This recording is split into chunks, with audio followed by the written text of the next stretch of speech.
Welcome back to the WordCamp LAX live show. I am Joey Dowd, your live show host and wrangler. Thanks to Mario for your talk on Gutenberg and Frontity, and Natalie for your talk on accessible content. Want to have a two-way chat with them? Head on over to the hallway Zoom room right now. All right, sponsor events. We've got Nexus, Nachos, and WooCommerce at noon today, so it's coming up in an hour. And also from Nexus at 2, they'll be talking about 5 go-to WordPress plugins for 2020. And at noon during lunchtime, WP Engine will have a game of Kahoot. First place gets a $100 food delivery gift certificate. Other sponsors that are in their virtual booths right now are Green Geeks, Yoast, and Bluehost, so go check them out and chat with them. You can find all of this over at the sponsor hub at la.wordcamp.org. Next we have, not that, whoops. Oh, that is the sponsor booth thing. Yeah, I forgot my own updates. Yes, you can see all of these sponsors and their hours here. And also remember, sponsors have digital swag. Some sponsors that do not have booths, but you can still get some goodies from them at the sponsor hub. And now, officially next, tricks of the trade. I am joined with a partner today, James White, our content and safety wrangler. Hello, James. Hey, Jerry. How are you? Good. Thanks for joining. You posted a tweet yesterday with a trick.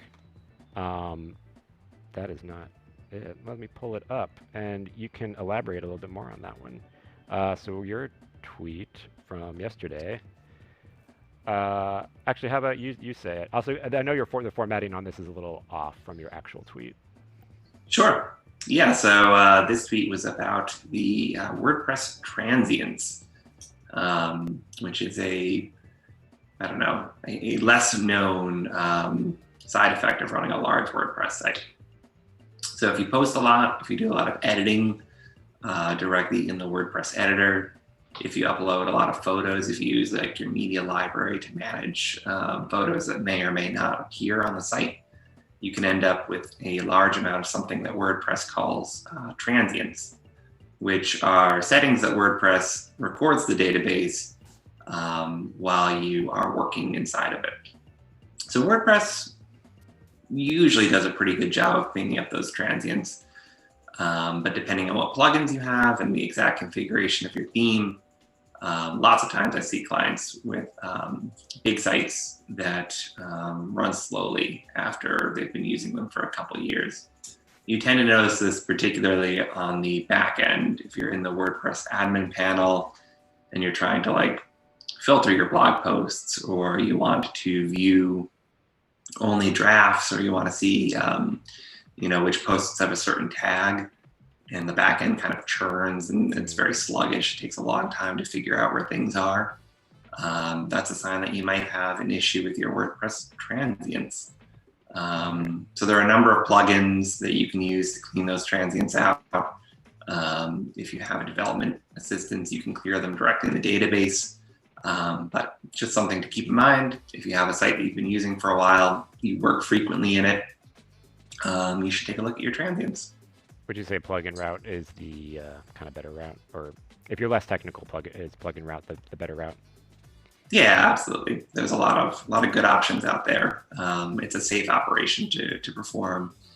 And it's the kind of thing where you can use a plugin, you can install it, run the cleanup, and then you can uninstall the plugin or deactivate it, turn it back on in the future. Nice. And then we got another tip coming in, but I could use your help deciphering this one. They took me up on the offer of being technical. So yeah, use a central location for WordPress theme development with a symbolic link. You can take it from there, James. Sure. So this tip is probably not applicable to everybody, but if you were doing a lot of custom theme development, or if for whatever reason you wanted to edit your theme template files directly, oftentimes people make a duplicate installation.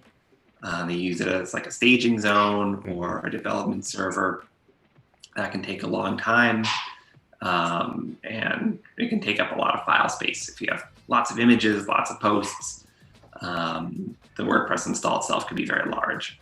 So I think what Thomas is suggesting here is that instead of making a duplicate of your entire WordPress install, you can have just one WordPress install, and then you can create a symbolic link between that central WordPress install and a development environment, like a code editor on your local computer.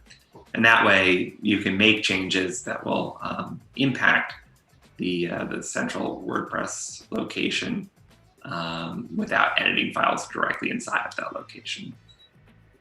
Nice. But I imagine, so like this would be a more technical, but a lot of the hosting providers will kind of make it easier for you if you wanted to do a staging site.